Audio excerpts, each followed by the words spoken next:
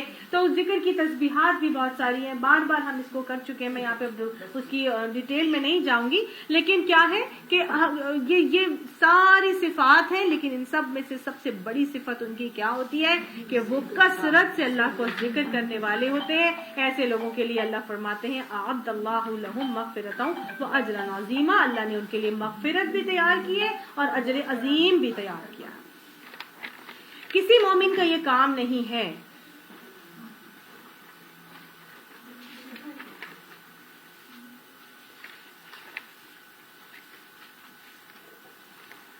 کسی مومن مرد اور مومن عورت کو یہ حق نہیں ہے کہ جب اللہ اور اس کا رسول کسی معاملے کا فیصلہ کر دے تو پھر اسے اپنے معاملے میں خود فیصلہ کرنے کا اختیار حاصل رہے، اور جو کوئی اللہ اور اس کے رسول کی نافرمانی کرے تو وہ صریح گمراہی میں پڑ گیا۔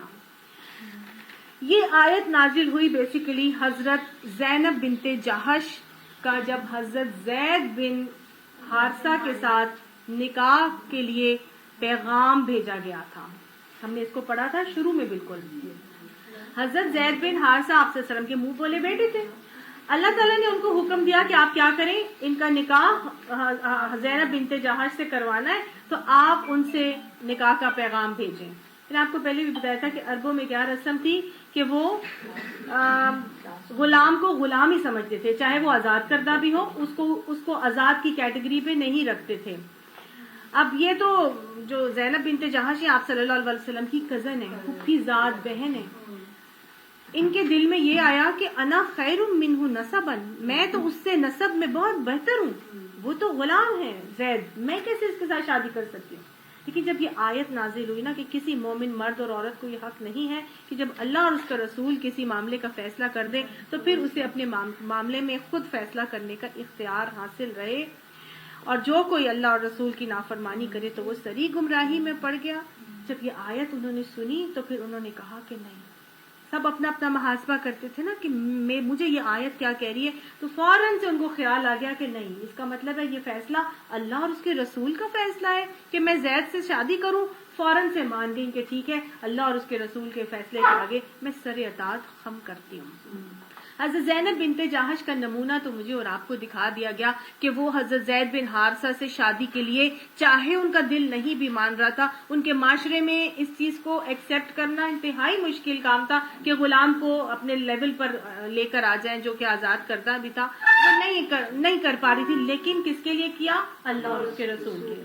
یہاں یہ بات بتا کر مجھے اور آپ کو کیا سکھایا جاتا ہے کہ جب اللہ اور رسول ہمارے لیے کسی کام کا فیصلہ کر دیں، ہمارے لیے کسی بات کا فیصلہ کر دیں، چاہے ہمارے لیے معاشرتی طور پر کتنی ہی زد کیوں نہ پڑتی ہو، چاہے ہماری ناک ہی کیوں نہ کٹتی ہو اس کام کو کرنے میں، چاہے ہم نکو ہی کیوں نہ بن جاتے ہوں، چاہے ہمارے لیے لوگ مذاق اڑانے والے ہی کیوں نہ آ جائیں، چاہے لوگ ہم سے معاشرے میں کاٹ ہی دینے والا معاملہ کیوں نہ کر لیں، لیکن اللہ اور اس کے رسول کا جب کوئی فیصلہ میرے اور آپ کے لیے آ جاتا ہے، جو کہ پیچھے ابھی ہم پڑھ کر آئے، کون کون سے فیصلے پڑھیں؟ نرم زبان میں کسی سے بات نہ کرو، کرنا فی بیوتکن ولا تبرجنا، یہ کہاں سکھایا جا رہا ہے؟ یہ یہاں سکھایا جا رہا ہے جب ہمیں یہ حکم دیا گیا ہے کہ ہمیں عورتوں کو، نساء النبی کو کیسا رہنا ہے اور نساء المومنین کو بھی کیسا رہنا ہے۔ جب مجھے اور آپ کو آج یہ حکم مل گیا تو پھر میرے اور آپ کا کوئی اختیار نہیں رہتا کہ ہم اپنی مرضی کی زندگی پھر گزاریں۔ حضرت میں زینب بنت جہش نے تو فوراً سر تسلیم خم کیا تھا کہ اچھا یہ اللہ اور اس کے رسول کا فیصلہ ہے، میں سرنڈر کرتی ہوں، میں نے مان لیا، زید بن حارثہ کے رشتے کو قبول کر لیتے ہیں۔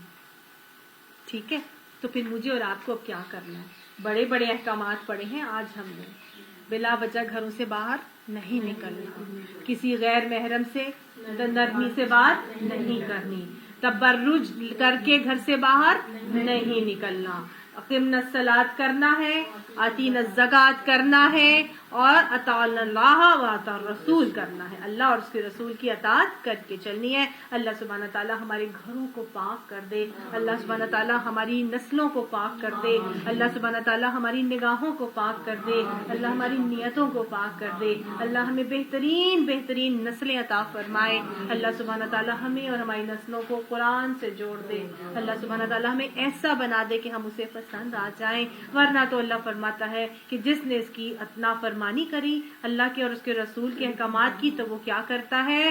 وہ صریح گمراہی میں بڑھ گیا، فقد ضل ضلالا مبینا، وہ سب بڑی زبردست قسم کی گمراہی میں پڑ گیا۔ اللہ ہمیں اس گمراہی میں پڑنے سے محفوظ فرما لے، اللہ ہمیں ہر حکم کے اوپر سمعنا و اطعنا کرنے کی توفیق نصیب فرمائے، اللہ ہر حکم کے آگے سر تسلیم خم کر کے اسلمت لرب العالمین کہنے والا خوش نصیب بنا دے، اللہ ہمارے گھروں کو جنت نظیر نمونے بنا دے، اللہ ہمیں رول ماڈلز بنا دے۔